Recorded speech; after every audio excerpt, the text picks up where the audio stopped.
¿Para ti el vivir es Cristo? ¿Para ti el morir es ganancia?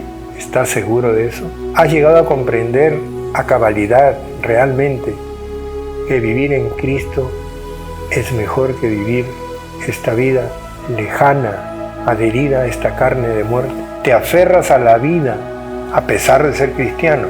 Si no eres cristiano, yo puedo comprender que te aferres a la vida porque no sabes cuál es tu destino y crees que ahí se acaba todo. No se acaba todo. Ahí empieza todo. Pero si eres cristiano, ¿realmente estás esperando que llegue ese momento de encontrarte con tu Señor? Todos me van a decir que sí. Yo también. El problema es cuando se acerca ese momento y se hace evidente para ti. ¿Qué actitud vas a tomar? ¿Vas a tener la misma entereza de decir cuando te sientes fuerte y lleno de salud, para mí el vivir es Cristo y el morir es ganancia? ¿O realmente vas a entender que esto es una realidad en Cristo Jesús? Hola amigos, ¿cómo están? Espero que hayan disfrutado de la anterior publicación que tuvimos cuando iniciamos la carta de los Filipenses. Les recomendamos que lean esta carta para que se vayan familiarizando a aquellos que no la conocen y que puedan entender con mayor claridad las cosas que aquí decimos. Aunque yo me esmero en que pueda ser comprensible, hablándolo en un lenguaje muy coloquial. Pero sí, es nuestro anhelo que ustedes nos sigan escuchando, porque lo que queremos es que aprendan lo que la palabra de Dios tiene para ustedes. También los invitamos a que nos hagan preguntas. Si tienen algunas dudas o algunas correcciones que ustedes quieran hacernos, con toda libertad, por favor, estaremos muy agradecidos de que esto sea así. Para seguir enriqueciéndonos juntos. Y obviamente, si hay algo que corregir en el siguiente video, lo haremos las correcciones necesarias.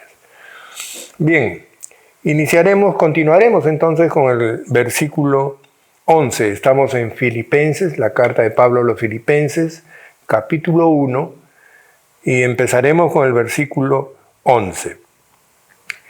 Es justo decir que Pablo hace un reconocimiento a la iglesia de Filipenses en la lectura anterior y que está muy contento, muy feliz de que el Señor esté trabajando de esa manera tan maravillosa con esta iglesia. Y le pide a la iglesia además de que aprenda a discernir y a separar y a elegir lo mejor de lo mejor. ¿No es cierto? Entonces, terminamos en el versículo 10, ¿no? Donde hablamos justamente de que aprueben lo mejor a fin de que seáis sinceros e irreprensibles para el día de Cristo. Ya habíamos explicado lo que es el día de Cristo. Es el día en el cual el Señor vendrá por su iglesia. Ahora vamos a continuar con el versículo 11. Dice el versículo 11, llenos de frutos de justicia que son por medio de Jesucristo, para gloria y alabanza de Dios. Llenos de frutos de justicia. Llenos del resultado de la obra de Cristo en nosotros. Para Pablo y para nosotros, el término justicia implica directamente a la labor de Jesucristo, a su sacrificio, a su obra. Últimamente, nuestra justicia es Jesucristo. Así de sencillo. Y hay frutos de justicia. Son aquellas... Recuerdan que hablamos de ese regalo que es la gracia y que adentro de ese regalo había una multitud de obsequios adicionales y mucho más maravillosos. Esos son los frutos de justicia. La persona de Jesucristo, al entrar a morar con nosotros, como el Espíritu Santo de Dios, trae consigo características propias que reflejan el carácter de Dios en nosotros, o deberían hacerlo. Esos son los frutos de justicia. Nuestra conducta, el cambio de nuestra mente, de nuestra personalidad, de nuestra actitud. No olvidemos, hermanos, que los cristianos estamos sin proponérnoslo seguramente, dando testimonio de Cristo en cada una de las acciones de nuestra vida.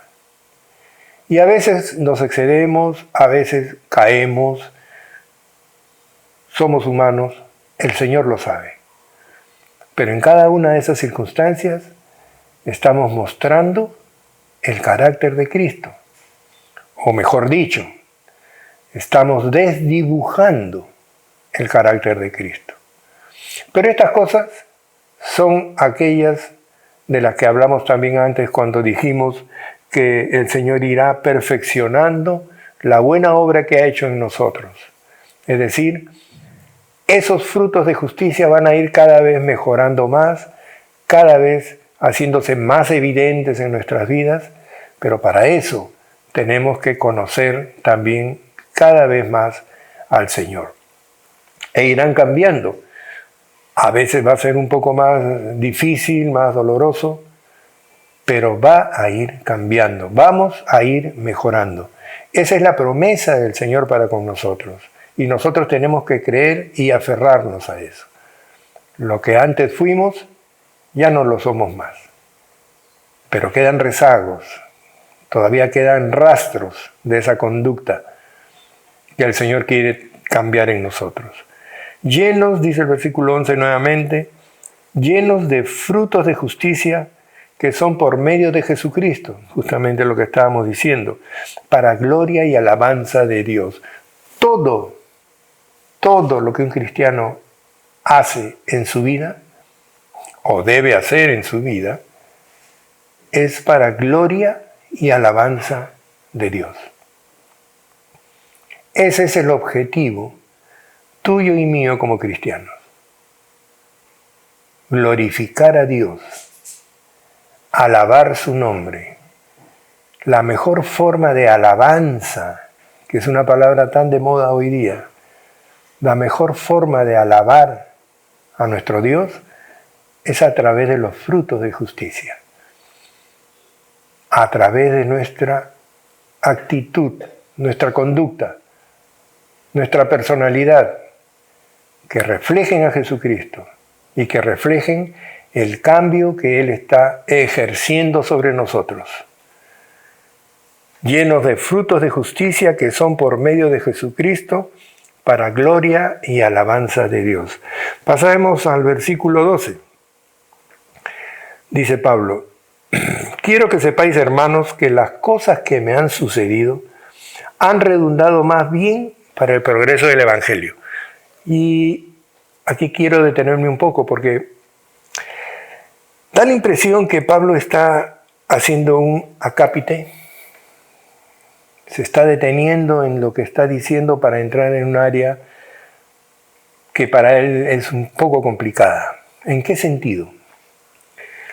Quiero que sepáis, hermanos, Pablo está expresando un deseo personal. Quiero contarles algo. Quiero que entiendan que las cosas que me han sucedido, no olvidemos que él está en prisión, las cosas que me han sucedido han redundado más bien para el progreso del Evangelio. ¿Por qué dice esto Pablo? ¿Por qué Pablo tiene que aclarar que lo que le está sucediendo, sus prisiones, lejos de ser un motivo de oprobio, se ha convertido en algo positivo para el Evangelio? Luego va a explicar en qué sentido ha pasado esto. ¿Será que Pablo está siendo criticado? ¿Está siendo, o las iglesias están siendo mal informadas acerca de lo que está pasando con Pablo? Tratemos de llegar a ese meollo conforme vamos avanzando. Pero aquí Pablo está tomando una determinación, quiere dar una explicación. Quiero que sepan, hermanos, que lo que me ha sucedido ha redundado más bien para el progreso del Evangelio. Es como una explicación que él quiere dar. De tal manera, dice el versículo 13, que mis prisiones se han hecho patentes en Cristo en todo el pretorio y a todos los demás. Una de las cosas que Pablo va a explicar a los filipenses es que su carcelería ha servido para la obra del Señor. Entonces, él está justificando su carcelería como que el Señor lo ha puesto ahí porque tenía un trabajo que hacer en ese momento y en ese lugar. ¿Qué está pasando con Pablo? ¿Qué está pasando con la prisión de Pablo? Siguiendo esta lectura, vamos a tratar de comprender por qué Pablo hace esta aclaración. Pablo dice que las prisiones en las que se encuentra se han hecho patentes en Cristo en todo el pretorio. ¿Qué es el pretorio? Un poco para explicar esto. El pretorio en términos generales es el cuartel general del imperio en cualquier sitio donde estuvieran, en cualquier ciudad, donde quiera que había un dominio romano, había un cuartel general y ahí vivía el jefe de ese cuartel y a ese cuartel se le llamaba pretorio. Como quiera que Pablo está preso en Roma, el pretorio ya no es simplemente el cuartel general. Siendo la capital del imperio, el pretorio vendría a ser como el palacio de justicia. Pero también nos cuenta la palabra que en los momentos en que Pablo está preso, aparentemente le han alquilado una casa, o era una costumbre alquilar casas, para poner a los presos transitorios allí y tenerlos bajo vigilancia, y ese es el caso que parece ser el de Pablo. Él está en una casa encadenado a un soldado, y los soldados que vigilan toda esa casa donde están recluidos estos delincuentes, a los soldados se le llama la guardia pretoriana del emperador.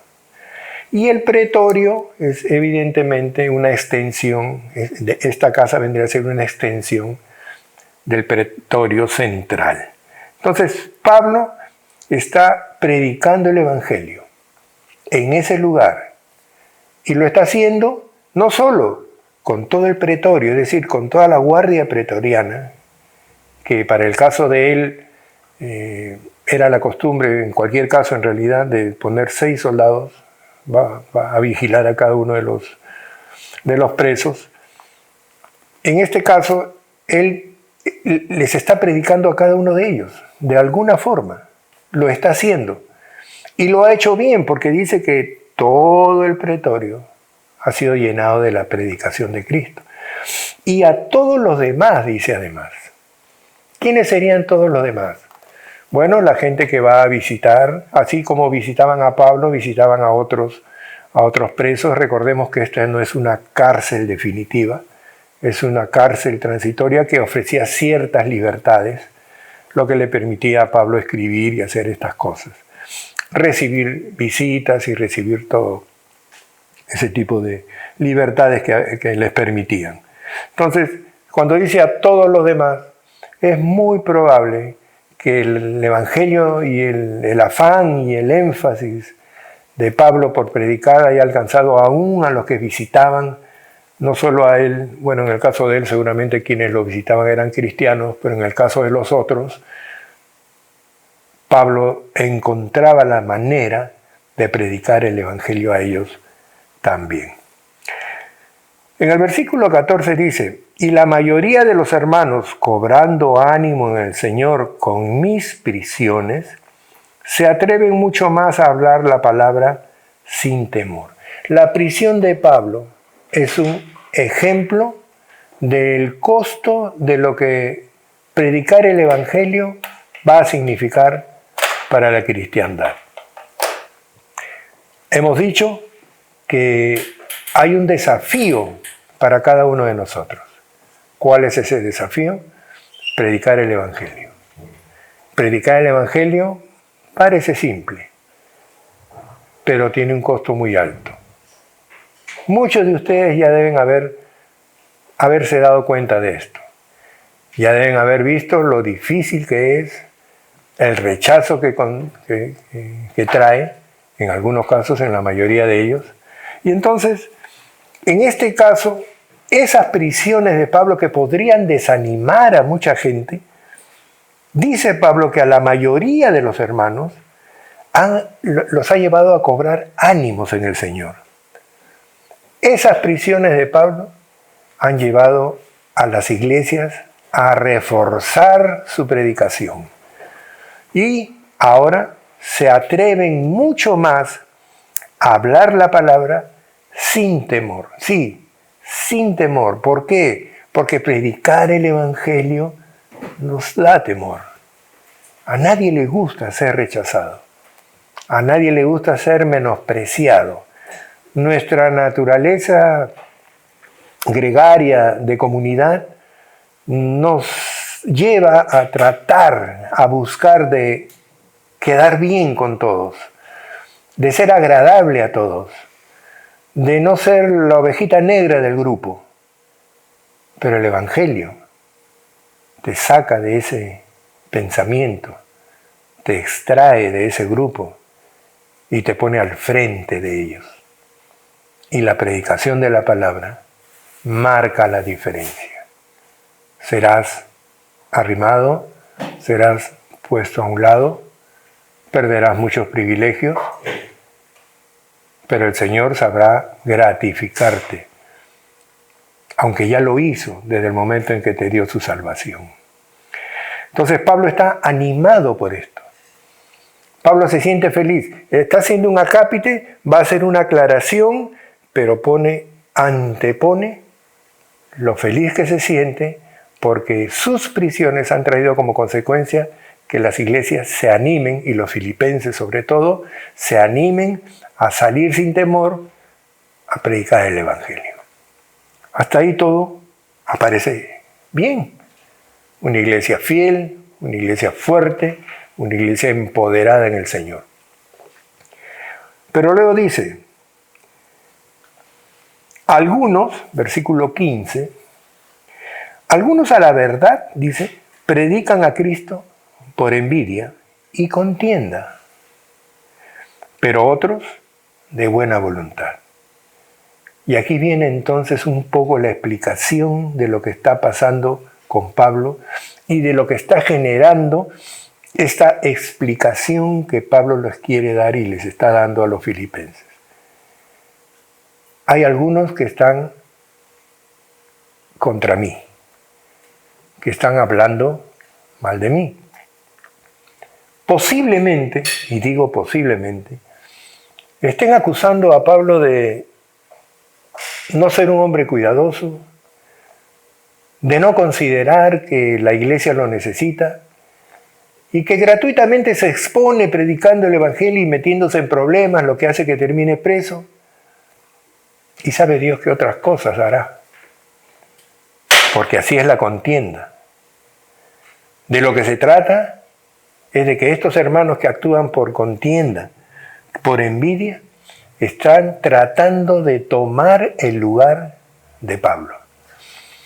Quieren ser vistos como Pablo o mejor que Pablo.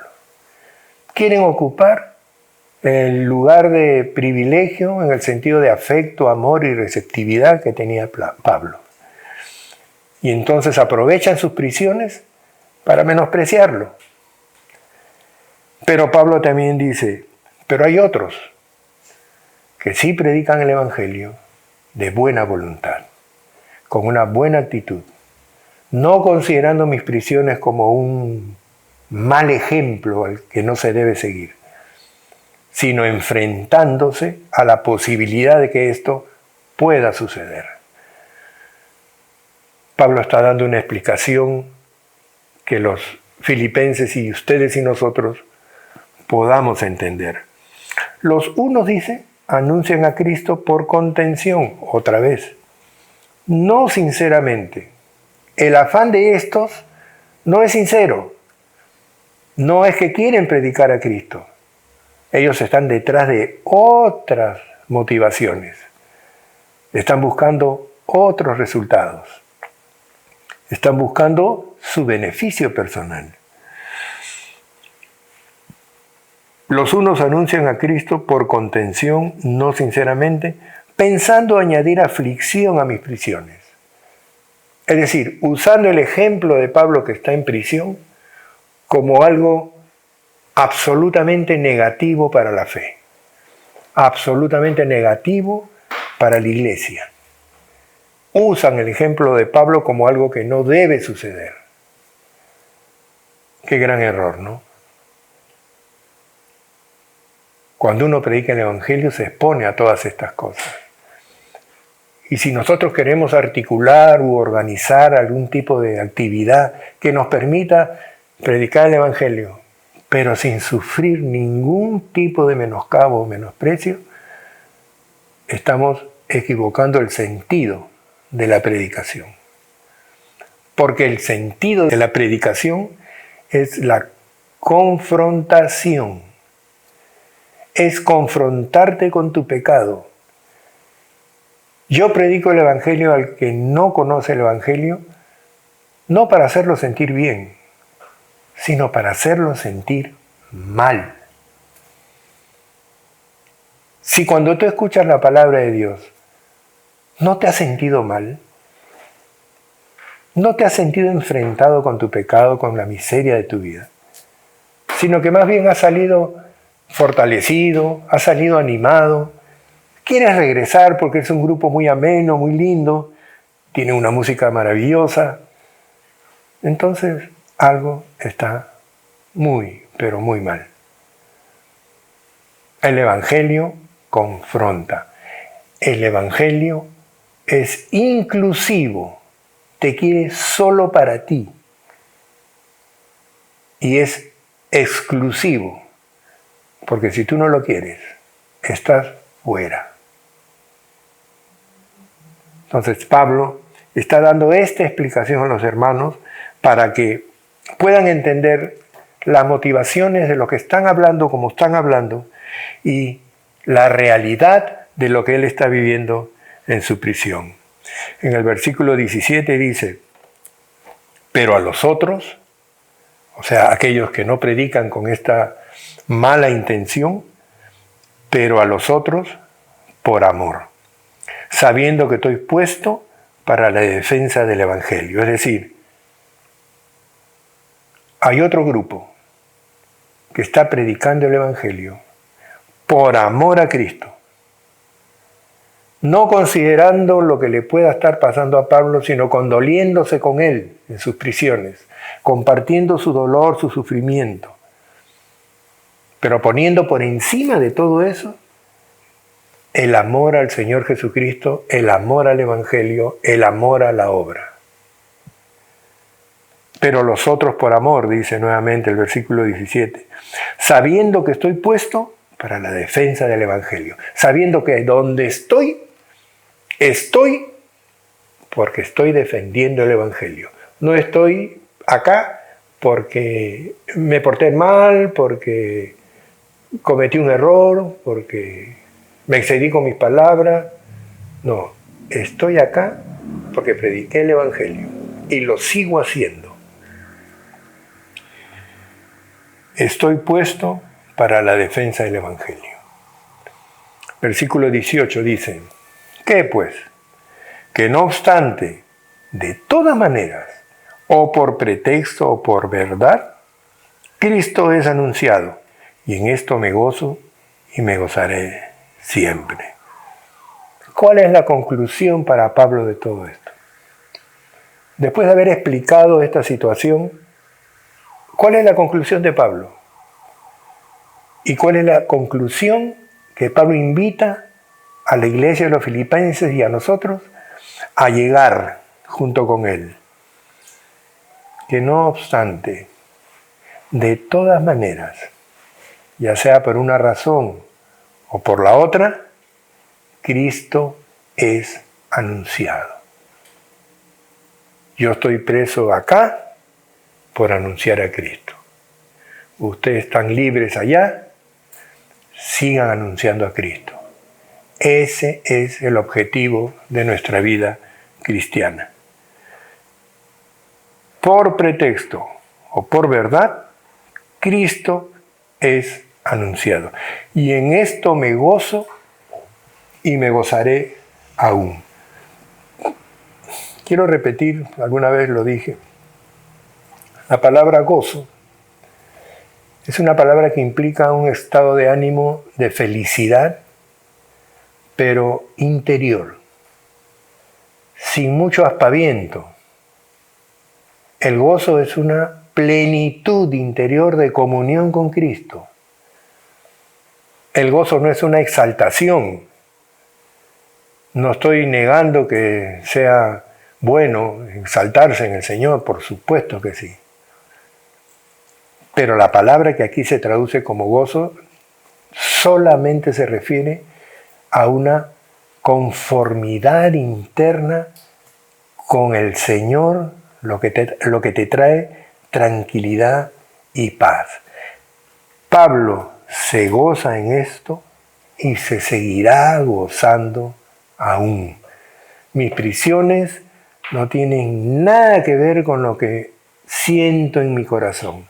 Mis prisiones no tienen nada que ver con el gozo que me da saber que ustedes están predicando y con el gozo que me da saber que yo sigo haciendo la obra acá. Los grilletes no son nada. El verso 19 dice, porque sé, y esto es parte del gozo de Pablo, porque sé que por vuestra oración y la suministración del Espíritu de Jesucristo, esto resultará en mi liberación. Y entonces Pablo está hablando de que él tiene una seguridad que Dios le ha dado. Me hace recordar cuando él estaba naufragando con sus captores en el mar y los soldados estaban desesperados que iban a morir, que la desgracia, todo era un desastre. Y Pablo estaba tranquilo. ¿Por qué estaba tranquilo? Porque el Señor le había dicho que él iba a seguir la obra, que no iba a morir, que todo iba a seguir sin ningún problema, que él tenía que hacer lo que tenía que hacer. Y Pablo estaba tranquilo, en medio de la debacle, él está tranquilo, porque él sabía lo que el Señor le había dicho. Y aquí sucede algo similar, porque sé, dice él, porque sé, no dice creo que, tal vez, de repente, no. Él dice porque sé que por vuestra oración, y aquí la importancia de la oración en la vida de cada cristiano, la intercesión de la iglesia, de la familia, de los hermanos, sea cual fuere el grupo, pero la intercesión por cada uno de nosotros es valiosísima porque se une a la suministración del Espíritu, se une al deseo de Cristo. La oración se une, se aúna con el plan de Dios para nosotros. Y entonces Pablo acaba de decir, porque sé que por vuestra oración y la suministración del Espíritu de Jesucristo, esto resultará en mi liberación. La traducción más puntual para esta palabra es victoria. Esto resultará en mi victoria. El versículo 20 continúa diciendo, conforme a mi anhelo y esperanza de que en nada seré avergonzado. Antes bien, con toda confianza, como siempre, ahora también será magnificado Cristo en mi cuerpo, o por vida o por muerte. Pablo puede tener la certeza de que el Señor va a continuar con él en el camino que le ha trazado. Pero, conforme al anhelo y esperanza, dice Pablo, de que en nada seré avergonzado, antes bien, con toda confianza, ahora también será magnificado Cristo en mi cuerpo, o por vida o por muerte. Para Pablo, la vida ya está resuelta y la muerte también. En ambos casos, Cristo ha sido magnificado. Pablo no tiene ningún temor de que aquella victoria, aquella liberación de la que habló antes, va a suceder, sea cual fuere las circunstancias que el Señor le tenga preparado. Aunque Él está confiado en que seguirá, está preparado para cualquiera de esas circunstancias. 21. Porque para mí el vivir es Cristo y el morir es ganancia. Uno de los versículos más conocidos y más repetidos por nosotros los cristianos. Porque para mí el vivir es Cristo y el morir es ganancia. ¿Para ti el vivir es Cristo? ¿Para ti el morir es ganancia? ¿Estás seguro de eso? ¿Has llegado a comprender a cabalidad realmente que vivir en Cristo es mejor que vivir esta vida lejana, adherida a esta carne de muerte? ¿Te aferras a la vida a pesar de ser cristiano?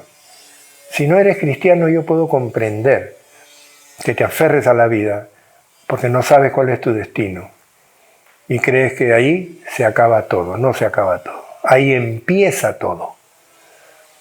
Pero si eres cristiano, ¿realmente estás esperando que llegue ese momento de encontrarte con tu Señor? Todos me van a decir que sí. Yo también. El problema es cuando se acerca ese momento y se hace evidente para ti. ¿Qué actitud vas a tomar? ¿Vas a tener la misma entereza de decir cuando te sientes fuerte y lleno de salud, para mí el vivir es Cristo y el morir es ganancia? ¿O realmente vas a entender que esto es una realidad en Cristo Jesús? Tenemos que estar tan seguros, tan aferrados a nuestro Señor, que esta declaración de Pablo sea nuestra declaración también. Y para eso necesitamos afianzarnos cada vez más en el Señor. Bien, hasta aquí hemos llegado en nuestra lectura de hoy. Espero que haya sido desafiante para ustedes y me gustaría, como dije al principio, que puedan estar leyendo esta carta preciosa y juntos ir descubriendo todas las maravillas que tiene guardadas para nosotros. Que Dios les bendiga. Hasta la próxima.